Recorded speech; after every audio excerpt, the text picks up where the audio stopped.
Hi everyone! Good evening, I'm back! It's your Mama Sam dito sa Sam Sam TV. Kamusta naman kayo mga amigo, amiga, kumare at kumpare? Sana lahat kayo ay okay at safe ngayong araw na to. Syempre nagbabalik ang chika natin dito sa Mama Sam Vlog. So yon. So ngayong araw na to wala naman ako masyadong ginawa. Nandito lang ako sa bahay. Naglaba ako kanina. Medyo sumasakit yung binti ko. Hindi ko alam kung bakit.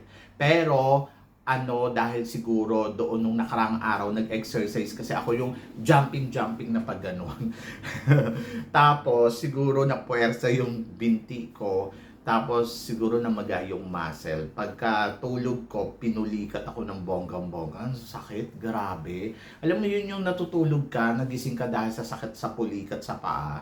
Ganon ka bongga. Tapos pag angat kong ganon, hala, hindi ko magalaw. Ang sakit talaga, parang may naipit na ugat. Tapos after nun, ayun na.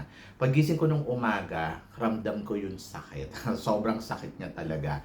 Tapos, nakahalalakad ko naman. Kaya lang, ang ginawa ko, ininuman ko ng Ponstan para hindi ko maramdaman yung sakit. So, yung nawala yung effect ng Ponstan, ayun, medyo masakit pa din. But ngayon, nainuman ko uli. But bukas, sabi ko, pag masakit pa rin to, pupunta na ako ng doktor para magpa-check up. Ganon! Nakakaloka. Diyos ko, imbiyer na nga ako. Kasi nga, naiirita ako. Alam mo yung feeling na sakit na yung may pressure, nararamdaman mo talaga. Yung para siyang masakit yung ngipin mo, pero parang masakit yung buong katawan mo. Ganon! Diyos ko. Ay nako, nakakawindang nga. Tapos, ayun, siguro gawa nga nung Ponstan, kaya parang nawala yung sakit. But hindi naman pwede pain reliever lagi, kailangan pa rin yung mawala talaga yung sakit niya. So, yon. At ito nga, ang chika natin today, yung experience ko. Ito, naloka ako dito sa experience ko. Talaga, as in, talagang nagulat ako, bakit ganun yung ginawa. So, yon. So, nagpamasahe ako dati. Yung first time na nagpamasahe ako. So, masarap yung massage dito. Sa totoo lang, yung Thai massage. Sobra winner talaga yon. Kaya lang, ang nakakaloka doon, talagang babali-baliin nila yung katawan mo. Yung talagang yung ganon ka sa sakit. Ganon. Kasi talagang patutunugin nila yung mga braso mo, yung likod mo. Pero in fairness masarap yung ganong momento. Yung tipong, yung iaangat nila yung mga kamay mo pag ganon. Tapos ilalagay doon sa likod, yung pupwersahin na gaganon-ganonin yung mo.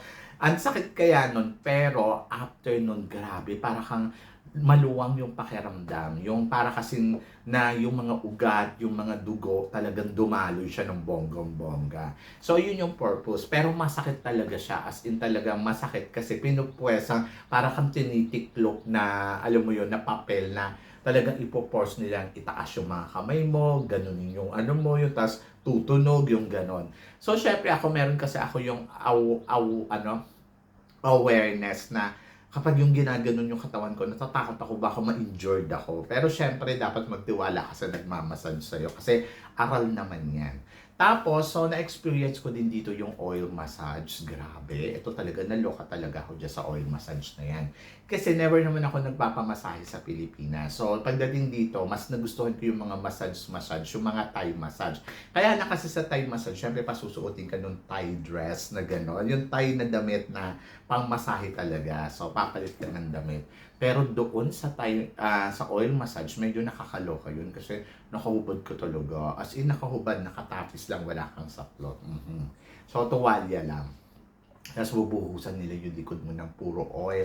Ang naiirita ako doon, minsan parang hindi ko nafe-feel yung massage ngayon kasi more on oil. Pero sabi nila yung iba relaxing daw. Pero ako kasi parang binuhusan ka lang ng oil tapos nilamas-lamas yung likod mo ng gano'n, yung buong katawan mo. Hindi lang yung likod, yung buong katawan, pati yung mga binte. So, punong-puno ka talaga ng oil after noon. So, parang nakakaloka. Pero ito yung nakakaloka. So, syempre, nung unang experience ko, syempre, tinapos kong gano'n yung tuwalya.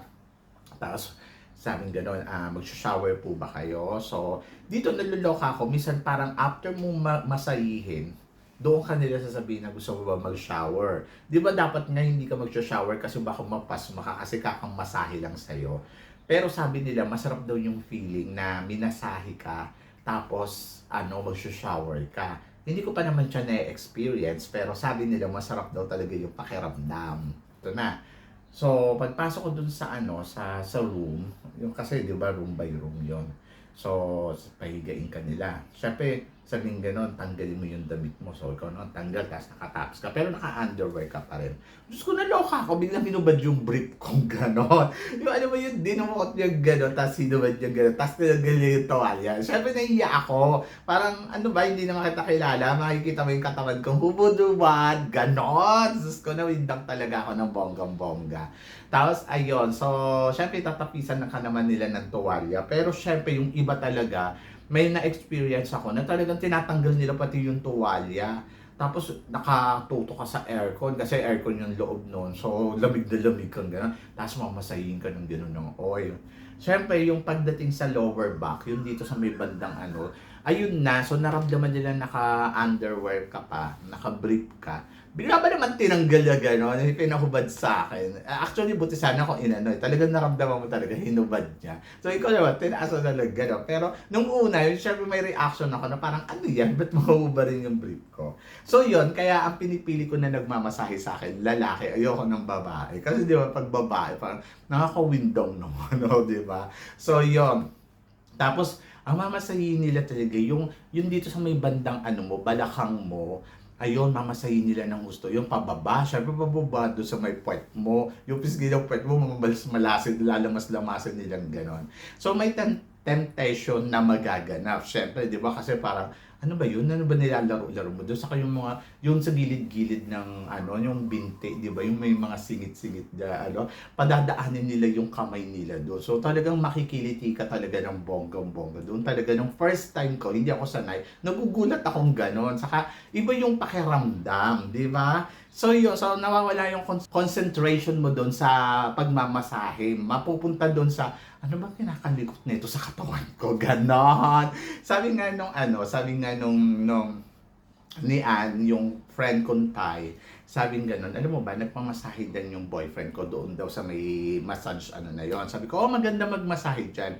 Tapos sabi niya, babae daw ang nagmassage. Tapos sabi ko, tapos oil massage daw yung ginawa. Pagkatapos sabi gano'n, yung yung part daw ng balls ng ng jowa niya. Nilalaro-laro daw doon, girl. Tapos sabi gano'n. Tapos sabi ko, so nagustuhan naman niya. Hindi, nagsumbong nga sa akin yung jowa ko. Yung gano'n. Nakakaloka, nangyayari talaga yon. Sobrang, may mga ganon silang technique na papadaanin nila sa ganon. Pero kasi syempre, at the end of the story, yun, syempre parang kung iisipin mo, magkakaroon ka kasi ng pagkatapos parang tatanungin ka nila kung gusto mo ba na alam mo na, sa ganon. So, ayoko naman, kasi syempre parang feeling ko, una, bakit ako magbabayad? Kasi talaga sasabihin nila, pag pumayag ka, sasabihin nila sa'yo na bigyan mo sila ng tip na ganitong presyo. Tapos parang, nakakaloka, ba't ako magbibigay ng tip ikaw tong gumagawa ng kung ano-ano dyan sa katawan ko, di ba? Kung iisipin mo, dapat, una, walang ganon. Walang body contact na ganong magaganap na parang, alam mo yon hanggang sa parang, syempre, alam mo na, mag-iinit yung katawan mo, magkakaroon ka ng pakiramdam. Dapat walang ganon. Tapos sasabihin nila sa'yo na parang, oh, gusto mo ba parang gusto mo ba ilabas yan? Tapos bayaran mo ko, ganon. Parang nagkakaroon ka ng parang, doon talaga, medyo strong ako doon na parang, bakit, kung gusto mo, gawin mo, pero wag mo akong iyan ng pera kasi hindi ako magbibigay sa'yo. Ganon yung laging mindset ko. Kasi kung talagang gusto mo yan at ginagawa mo yan dyan sa mga customer mo, wag mong gawin sa akin. Kasi parang nagpunta ako dito para magpamasahe ng maayos. Kasi, syempre, kaya ka nga nagpupunta sa masahe para maging relax yung katawan mo. At alam mo yon, magawa nila yung hinihingi ng katawan mo na masahe talaga, di ba? Kasi kaya ka nagpapamasahe para matanggal yung stress, ma-relax yung katawan mo. Kasi talagang masarap naman talagang magpamasahe. Sobrang, kahit ako, gusto ko every month o twice a month nagpapamasahe ako ng bonggang-bongga. Kung may extra naman ako, bakit hindi? Kasi parang ang feeling ko, maganda, nakakadalo yung dugo. Pero, yung mga ganong business, monkey business, medyo naluloka na ako dyan. So, yun. So, baka maka-encounter kayo. Choices ninyo yon kung gusto ninyo na may gawin ka doon sa loob o wala. Pero kasi may mga masahista dito na talaga ito, napuntahan ko dito. Yung na-try ko. Diyan sa may kanto namin, meron akong nakita ng masahe. Sabi ko, matry ko nga dito. Pero wala akong idea na ganun yung gagawin. So, yung pagpasok, sabi niya sa akin, ano bang masahe ang gusto mong gawin? Sabi ko, Thai massage. Kasi ako sa totoo lang, prepared ko talaga yung Thai massage. Kasi pag Thai massage kasi, walang ganong eksenang nagaganap.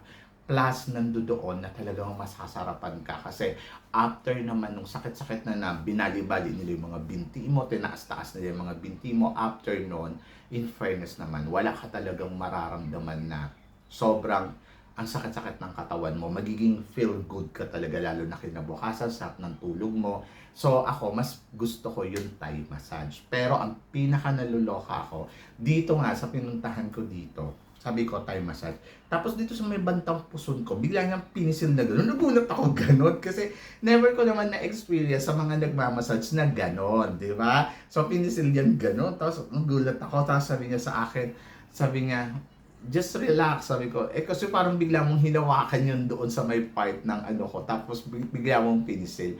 So wala namang masakit, pero nagulat ako doon sa ginawa niya. Kasi never kong na-experience na sinimulan niya ng gano'n. Tapos yon. Pagkatapos, abang minamasahin niya ako, doon siya nagsabi na, alam mo ba yung massage na na pinasukan mo? Sabi ko, hindi.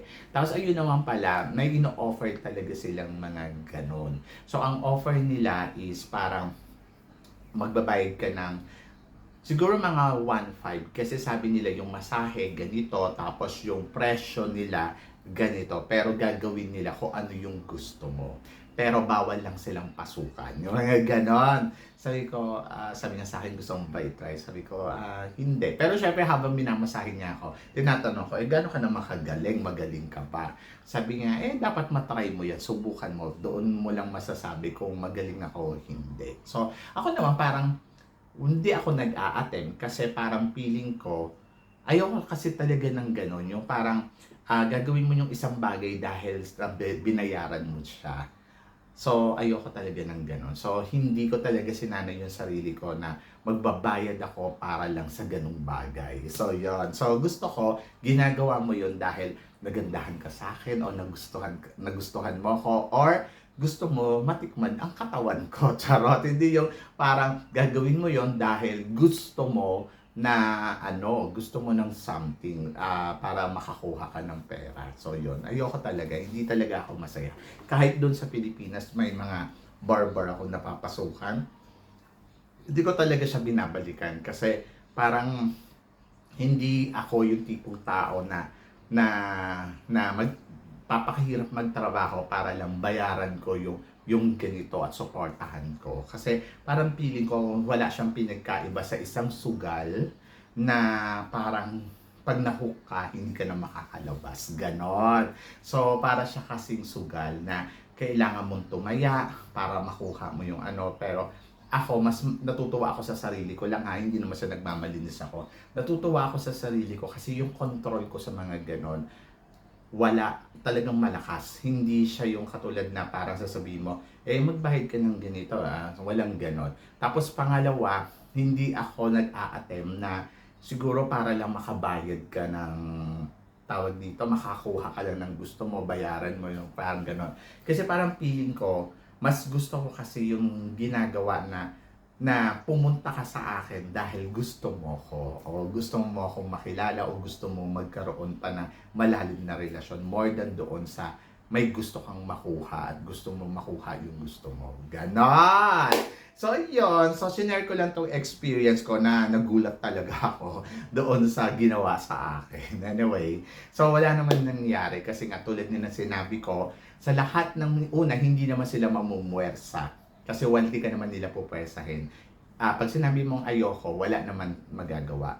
Pero kasi nandoon kasi sa part na at the end of the story, nasa sayo yon kung papayag ka, nasa sayo yon kung magpapadala ka sa emosyon mo, nasa sayo yon kung ang desisyon mo ay ayaw mo o gusto mo. Ganon. So wala namang puwersahang nagaganap.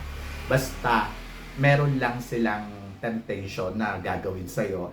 And then, nasa sa'yo yun kung magpapahulog ka or magpapadala ka. So, yun. So, dapat, syempre, sa mga ganitong bagay, dapat yung mind natin always talaga na malakas kung paano natin kukontrolin yung mga bagay-bagay. Kasi kung iisipin mo, pwede ka naman magsarili, bakit ka pa pupunta doon, Charot? At kung may partner ka naman, di ba? Bakit ka pa magnanasat sa iba?